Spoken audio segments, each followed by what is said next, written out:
procureur envoyé ko président de la haute cour de justice. donc loolu mooy affaire bi. d'accord léegi ñu dem si taxaw si président Macky Sall yaa ngi wax sànq ne que bu nekkee mbirum ay gestion financière ak yooyu noonu il est juridiquement irresponsable mais haute cour de déggal haute trahison ba léegi xamuñu mooy lan ndax sur la base de li fi nekk nii daloon naa Fadilou Keita mu ne ñoom ils ont assez d'éléments pour concocter un dossier contre le président Macky Sall politiquement mun nañ ko wax mais est-ce que juridiquement c'est aussi évident. alors ñun bu ñuy jàngalee droit constitutionnel bay egsi ba foofu. titre bi sax dañu ko tuddee responsabilité du président de la République dañuy bind irresponsabilité pénale pour faire simple. c'est un principe qui apparemment ne souffre d'aucune exception parce que la seule exception est inconnue en droit c'est la haute trahison. Si c'est une infraction pénale demal code pénal code de procédure pénale il y a aucunement la définition de la haute trahison la Constitution moo ko invoqué moo ko évoqué. On ne peut suivre pénalement le président de la République qu'en cas de haute trahison. Or, haute trahison, c'est pas défini en droit. Tey boo nee crime la le crime est défini en droit et le crime n'est pas haute trahison. Boo nee conduite en état d'ivresse, c'est défini en droit pénal. Tey le président de la République qui conduit en état d'ivresse mënoo ko juger parce que du haute trahison. Bu ko juge bi wooyee ni ko kaay yow yëgoon ne état d'ivresse délit la mu ne yow. mais man président de la République juge bi ni ko man mënuma la juger dañuy dem haute cour de justice haute cour de justice ni way président man maa ko mën a juger mais qu'est-ce qu'il a fait conduire en état d'ivresse mais loolu du loolu infraction pénale la ci beneen registre la dugg kooku tribunal correctionnel moo koy juger je suis incompétent donc ils seront en double incompétence bii du point de vue organique bii du point de vue matériel ce qui fait qu'au final il est irresponsable pénalement. D'ailleurs maa ngi doon tooñ keroog sax naan leen même civilement il ne peut pas être jugé bon je rigolais en passant. maanaam mënut a sax divorcer quoi. waaw mais non foofu en matière civile. Le président est justiciable devant le juge. D'ailleurs on dit que sax le juge d'instance le juge de première instance. du tribunal de première instance. est le plus fort de toute la juridiction. de tous les juges parce que c'est le seul qui peut juger un président de la République en matière civile. Bon d'accord loolu je le disais en passant. mais en matière pénale. le président de la République ne peut pas être jugé qu'en haute trahison. Qu'est-ce que la haute trahison? C'est pas défini. Nous, dans nos cours de droit, on essaye de donner un contenu, mais doctrinal, qui n'a aucune valeur juridique. On dit par exemple, et puis à l'époque, moi je suis même pour qu'on aille vers la France. La France a enlevé dans la Constitution la notion de haute trahison. D'ailleurs, manquement à ses obligations présidentielles, aux missions régaliennes, ainsi de suite. On peut aller vers ça. Après, nous avons contenu. Genre. Mais haute trahison, c'était autant d'avant la guerre, au temps de Pétain, quand les présidents pouvaient avoir des accointances avec les autres pays ennemis, financer des rebelles, ainsi de suite. C'est haute trahison. Donc, ne pas assurer le fonctionnement régulier des institutions. Maintenant, tant au Covid, on va gérer la population en termes de vaccins, des morts innombrables, le président était laxiste. C'est par exemple quelqu'un qui renforce les forces rebelles qui veulent attaquer le Sénégal, qui travaille avec les forces extrémistes et djihadistes, genre quoi. Donc là, encore une fois, reste doctrinal. Est-ce que vous avez si vous avez Maintenant, il faut aller voir le contenu de la proposition ou de la demande de Guy Marius Sagna. Quand Guy Marius Sagna dit que par mauvaise gestion des finances publiques, ça fait rire, le président de la République n'est plus, et c'est pour son information, pour sa gouverne, le président de la République n'est plus ordonnateur des finances publiques. Les finances publiques, l'ordonnateur, c'est le ministre des Finances et du Budget, parfois ministre des Finances et de l'économie, selon les appellations. Oui. Avec depuis le numéro, c'est depuis dans le droit communautaire, CEDEAO et tout ça. Ouais. Je pense en 2004, 2005. Après, c'est le budget programme. Après, les budgets programmes sont venus. Et lolo, c'est les ministres qui sont les ordonnateurs de leur ministère. Ce qui fait que le président de la République ne gère aucun sou. Gère au Khalish. Donc, nous ne pouvons pas lolo. Deuxièmement, Sénégal, il y a un crime de guerre.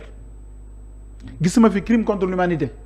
Gisuma fi génocide man initié par le président de la République du Sénégal depuis 1960 ak léegi gisuma ko kenn war koo mën a topp kon la preuve bu demoon si à la haie non bu déedéet parce que loolu c'est la cour pénale internationale oui moo tax quand notre ami Branco se permet en faisant un peu en s'agitant de gauche à droite ce qui fait rire d'ailleurs moom il n'est pas habilité parce que la saisine de la Cour pénale internationale dafa am procédure.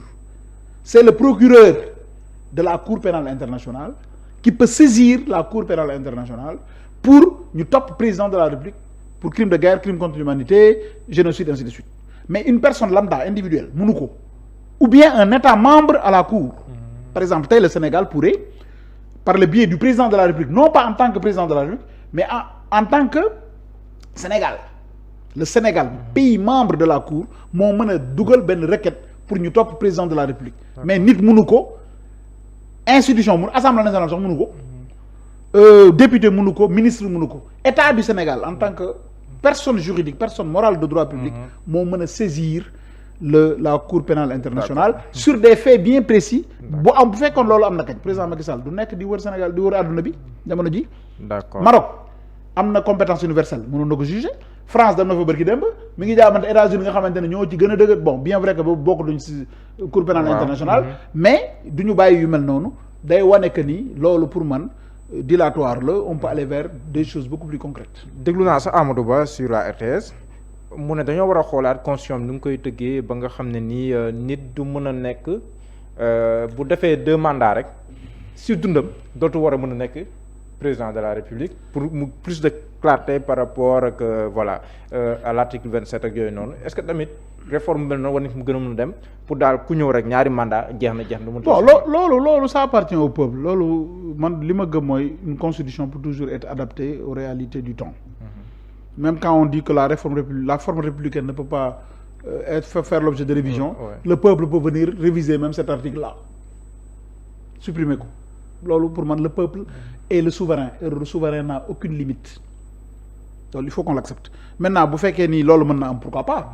Y a des pays où on est président 2 fois à vie. Il y en a qui sont pour le mandat unique. benn mandat ngay am à vie. Maintenant bu fekkee dañoo bëgg a def 2 mandats à vie parce que dañ ko bëgg a appliquer président Macky Sall mu bañ a ñëwaat n'oublions pas que la loi n'est pas rétroactive la loi ne dispose que pour l'avenir. waaw Macky Sall bi ñu koy voté 2025. Macky Sall n'a jamais été président en 2025. et jusqu'à la fin des temps nekk ko. bu nekkee la mu ko nekkoon a tax mënul nekk. bu nekkee moo tax c'est expressément rétroactif. dama ni loolu tout dépend de ce qu'on mettra dans la loi. Oui. Et que cette disposition s'applique aux présidents qui ont déjà exercé loolu loi bu ko bindee constitution bi dama jum ñu voté ko man je n'ai rien contre mais pour man c'est une foofu sax mën nañ ko attaquer aussi. En fait si c'est une loi constitutionnelle duñ ko attaquer parce que le juge constitutionnel a toujours dit qu'il est incompétent pour apprécier la constitutionnalité d'une loi constitutionnelle. D'accord. Bon. waaw loolu tamit beneen kii la même bu ñu demee si cour constitutionnelle comme ni nga koy waxee dana war a jóge si conseil dem si cour. bon loolu aussi wax naa ko bëgg dem man je suis pas très fan des appellations. D'accord yow contenu bi la c'est le contenu qui m'intéresse parce que quand on parle de conseil constitutionnel cour constitutionnelle tribunal constitutionnel ou cour suprême. Pour moi ça importe peu ce qui importe c'est les missions qu'on confie à la juridiction constitutionnelle et ses prérogatives. Je donne toujours l'exemple en Autriche on a une cour constitutionnelle. En Espagne, on a un tribunal constitutionnel. En France, on a une juridiction constitutionnelle. Un conseil constitutionnel de Moudjoum. Si tu prends ces 3-là, le juge qui protège le mieux les droits fondamentaux, c'est la France. Et pourtant, la France ne s'appelle pas cour constitutionnelle. Conseil constitutionnel. Ne s'appelle pas tribunal constitutionnel, mais conseil constitutionnel. Et pourtant, la France a les mêmes possibilités à anciens présidents. C'est ce qu'on appelle les membres de droit. D'ailleurs, je l'ai même proposé, je l'avais écrit dans ma thèse, je l'ai proposé dans beaucoup de colloques, que les présidents sortants soient membres de droit. Et ça serait sympathique d'avoir un président Abdou Diouf qui siège au Conseil constitutionnel, un président Abdoulaye Wade qui siège au Conseil constitutionnel, le président Macky Sall qui siège au Conseil constitutionnel. Il y a même d'autres pays où les présidents de l'Assemblée nationale sont des membres de droit parce qu'ils ont la pratique législative. Tey loi d'interprétative bi bu ñëwoon Moustapha Niasse toog assemblée dina leen gën a leeral cour constitutionnelle wala conseil dina leen gën a leeral parce que fa la nekkoon wala l'ancien président ki ko fekkoon sax d'ailleurs l'ancien président de l'assemblée Amadou Mame Diop c'était sous son magistère bu demee toog dina leen kat lii bi muy am ce qu'on appelle l'esprit de la loi lii ak lii moo taxoon donc ce qui fait que cour constitutionnelle ou conseil constitutionnel pour man c'est juste terminologique c'est sémantique mais li ëpp solo c'est le fond. mais am na si sànq yaa ngi wax ay ministre bu leen di yóbbu ay rapport ak yooyu mais am na si benn ministre boo xam ne nii du rapport moom moo ko nar a yóbbu haute cour de justice muy le professeur Ismaïla Madior Fall ancien ministre de la justice balaa sax ñuy ñëw si mbiram mais moom sa naataango la mun naa ko waxee noonu jàngalekat bu ñëpp ràññee tey nga dégg ko si coow li réaction la lay def. Bon man j'ai pas de regret à dire ça hein. Ismaïla c'est un ami un grand frère. Un juriste très fin, intelligent, sérieux. Voilà, sérieux, c'est quelqu'un qui est très respecté par ses pairs et qui a été un bon ministre. Sénégal nag li may wax toujours